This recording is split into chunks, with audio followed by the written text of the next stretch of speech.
Nampaknya 5 wanita cantik dan brilian di belakang saya ini sedang bersekongkol untuk merumuskan pertanyaan-pertanyaan kepada saya. Dan saya agak merinding karena ini mungkin akan lebih sulit daripada menghadapi rapat kabinet.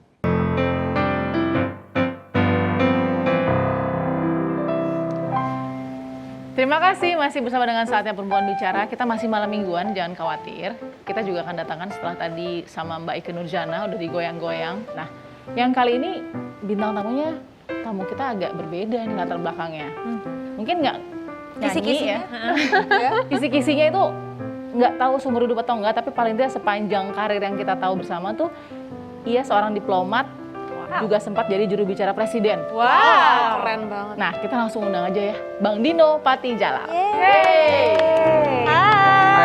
Bang Dino. Hai Bang Dino. Apa kabar? Wah, baik. Terima kasih.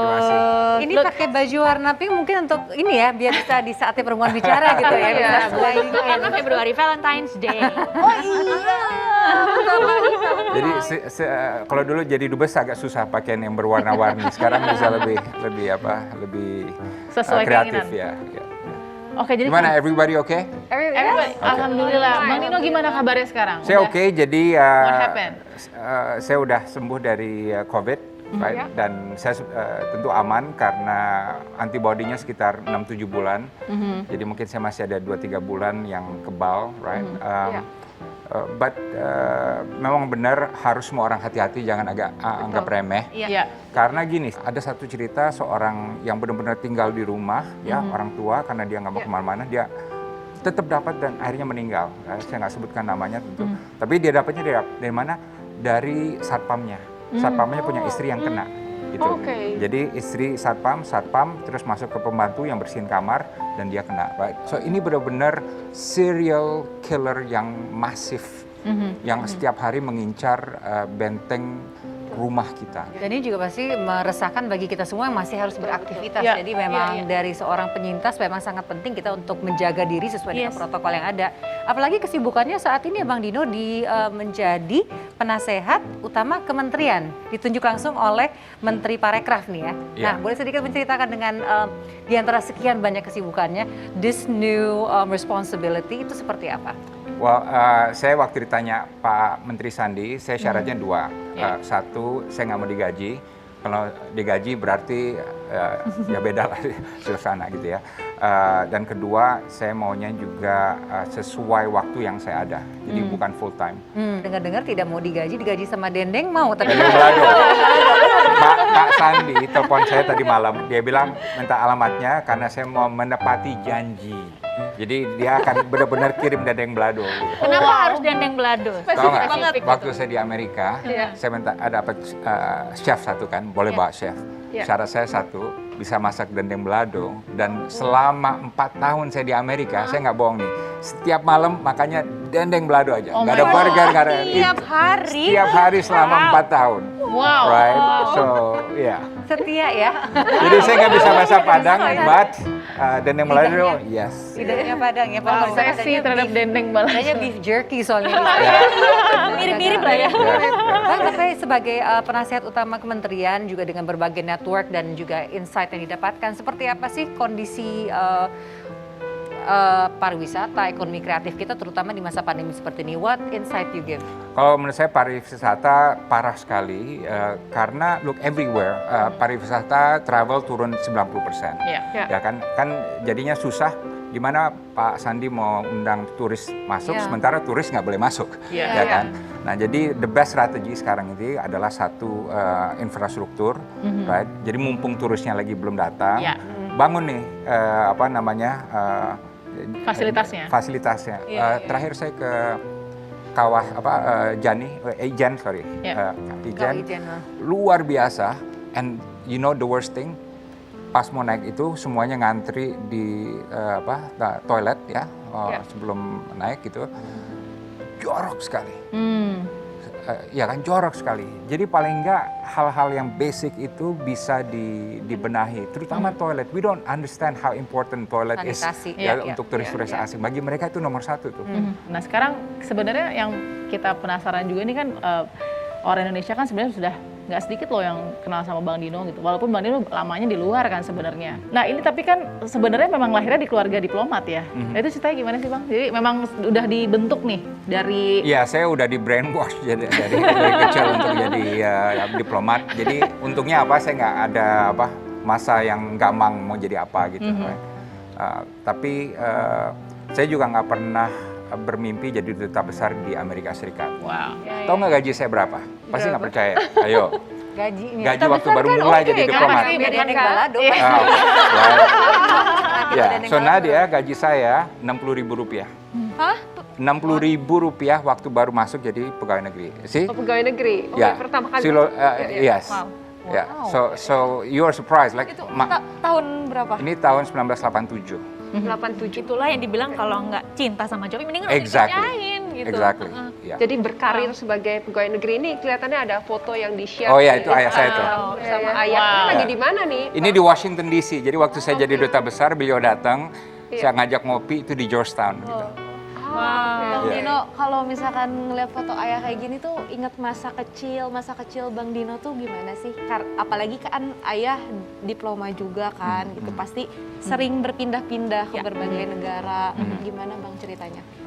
Kalau menurut saya itu suatu pengalaman yang luar biasa dan dampaknya itu saya memiliki satu skill yang menurut saya ingin semua generasi muda juga punya, yaitu apa? Cultural intelligence. Cultural intelligence berarti gini, silakan taruh saya di Afrika, di Asia, di Tiongkok, di Jepang, di Amerika Latin, dimanapun, I will get along with my environment, dengan orang-orang yang berada dalam ini budaya yang beda gitu.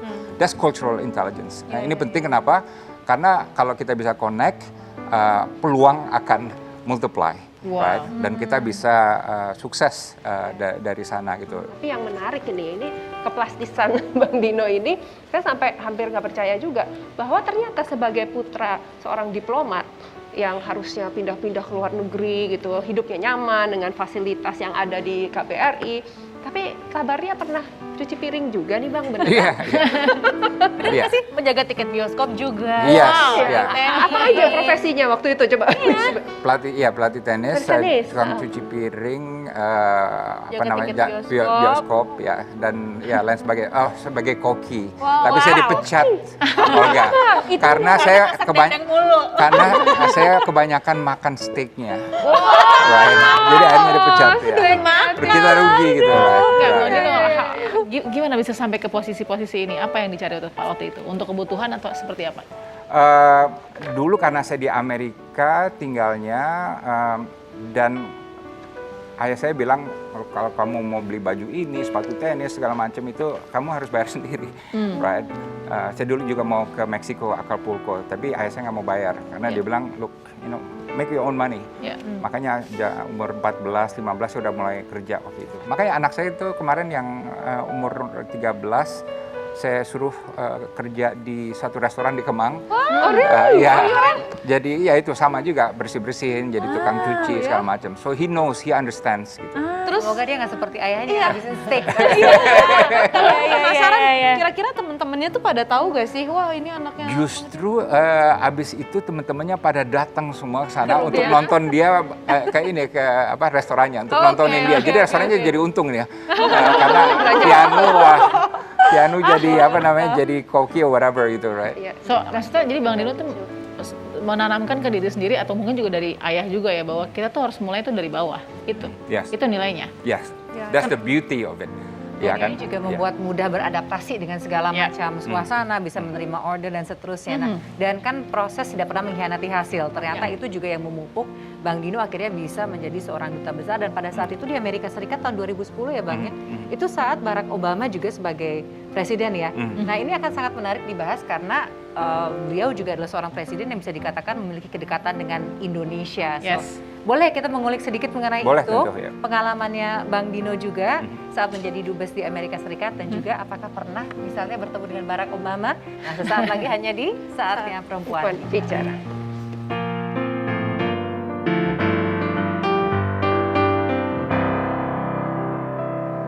Nah, pemirsa. pemirsa, masih seru-serunya ngobrol dengan Bang Dino Patijalal. Yang saya penasaran banget adalah pada saat Bang Dino ini menjadi duta besar di Amerika, itu presidennya Obama. Tapi setelah itu ada lagi nih, sebagai ketua diaspora Indonesia berhasil mendatangkan Obama ke Indonesia. Wow. Saya jadi penasaran, kedekatan seperti apa sih dengan Obama atau dengan Partai Demokratnya? Nah, silakan Bang Dino. Kalau itu benar-benar lucky itu. Saya ngundang Obama. Kebetulan dia lagi nyari tempat untuk anak-anaknya untuk berlibur di Indonesia.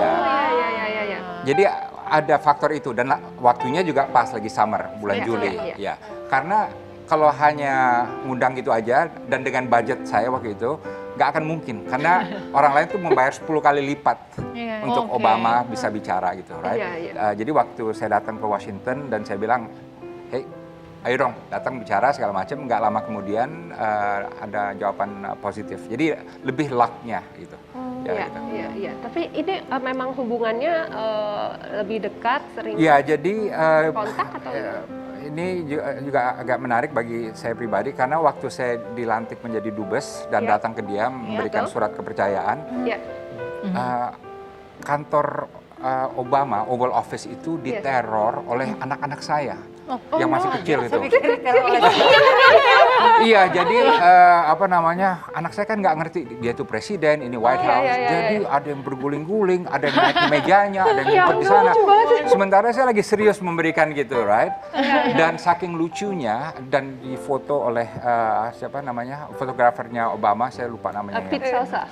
Ya, Pete Salsa. ya. Akhirnya foto itu ada di digantung di White House sebagai pameran. Because it was such a funny thing. Jadi saya lagi gini, anak saya Alexa lagi nyolong Apple Obama gitu, right? Terus si Chloe lagi nendang saya gitu, right? Dan things like that gitu, right? Jadi intinya apa? Dia merasa sangat tersentuh karena ada keluarga yang genuine gitu, right? Okay. Nggak terlalu protokoler. Tidak Dan datang suami istri aja, tapi bersama anak-anak gitu Yes. ya. Dan setiap kali saya ada acara ketemu dia selalu gini, gitu ya, panggil. Pertanyaannya tau nggak apa? Bukan House Indonesia, House the Family. Oh, that's Ya kan? very sweet. Ya, terakhir kita ketemu, nanti saya kirim fotonya juga ya. Terakhir kita ketemu anak-anak dengan dia di KL.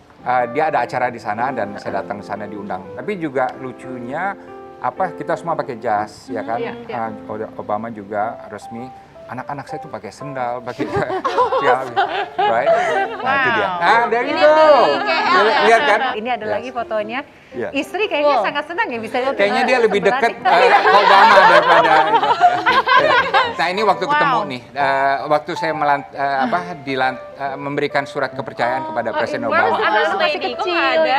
Memang nggak pernah ada first lady kalau menerima itu. Iya, iya. Tapi lihat anak-anak saya moodnya lagi jelek ya waktu itu karena udah nggak tidur, mau tidur siang gitu. Right? Masih jet lag. Dan juga istri mungkin. pun mukanya masih lebih dekat ke Obama daripada ke saya. Inti-inti. Tapi jangan-jangan karena kedekatan setiap kali difoto bersebelahan dengan Presiden Barack Obama, jadi sempat ada kejadian istri sempat kayak diseret, itu gimana sih Pak? Oh ya pernah. Ya jadi Obama mau naik dan kita semua harus berbaris di satu tempat tapi agak telat. Dan jadi saya tarik istri, dan ternyata itu yang jadi sorotan media the whole day. Yes. Sempat ada grogi nggak Bang saat bertemu dengan orang yang bisa dikatakan bukan dari daily background yang bisa ditemui? Jadi sering kali orang banyak yang nggak tahu, saya tuh sering minder juga, right? Dan Nervous, sering nggak percaya diri. Tapi these are things yang you can pretend, ya kan? Obama juga ngaku begitu. Not all the time dia ini confident, right? Kalau kita dari tadi dengar cerita perjalanan hidup Bang Dino ya, pasti beliau ini memiliki level tingkat adaptasi yang sangat tinggi gitu loh, bisa beradaptasi kemana saja sampai jadi presenter untuk mewawancarai aktor Hollywood. Ini pasti tidak lepas dari pengaruh dari keluarga, terutama pasti sang istri. Udah diceritain nggak sih Bang? Kita mungkin nggak banyak yang tahu bagaimana ceritanya Bang Dino ketemu sang istri dulu, pacarannya berapa lama, sampai akhirnya memutuskan menikah gitu. Pakai diplomasi nggak kita? Iya. Pakai ilmu diplomasi yang mana nih? Kakak iparnya diplomat, jadi saya kenalnya dari sana. Gitu, Kan ya. bener deh, nggak Iya, jauh-jauh ya. Nggak jauh-jauh dari diplomat ya.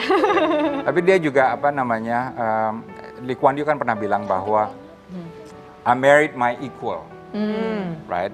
Nah itu penting, baik bagi wanita maupun bagi laki-laki. You have to marry your equal. Equal itu bukan arti ekonomi atau apa ya, tapi equal dari segi how you look at the world, and your life expectation dan so on. Beliau sebagai dokter gigi kalau tidak salah ya, jadi tentunya sebagai seorang istri dia harus meninggalkan teman-temannya, pergaulannya, terus profesinya juga di tanah air.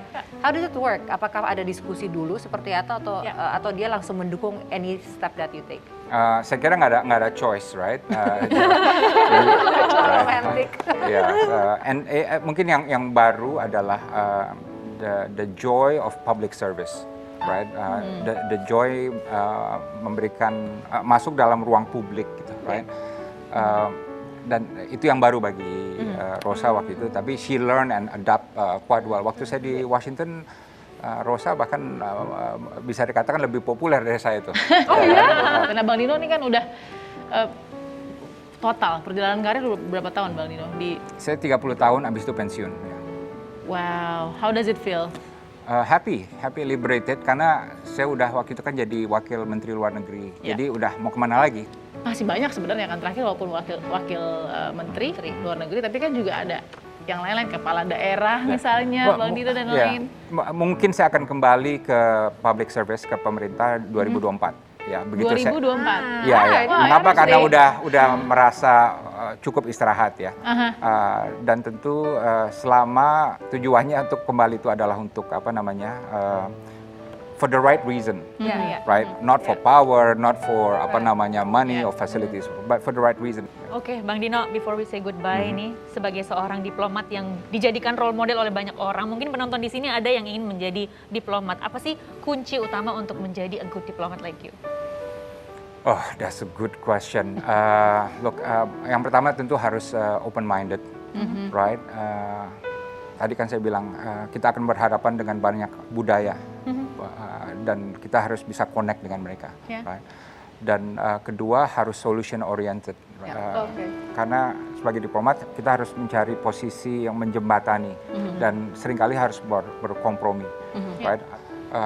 Keep your idealism, keep your principle, tapi juga know how to move things secara incremental untuk mencapai hasil yang kita inginkan. Gitu. Wow.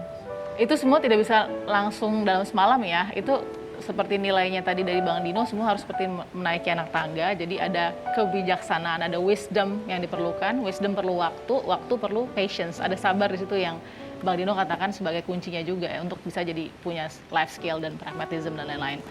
Luar biasa nih Bang Dino, udah mengajarkan juga selama menjadi duta besar dan juga mungkin dunia diplomatnya. Ia selalu memberikan jalan tengah buat banyak pihak gitu.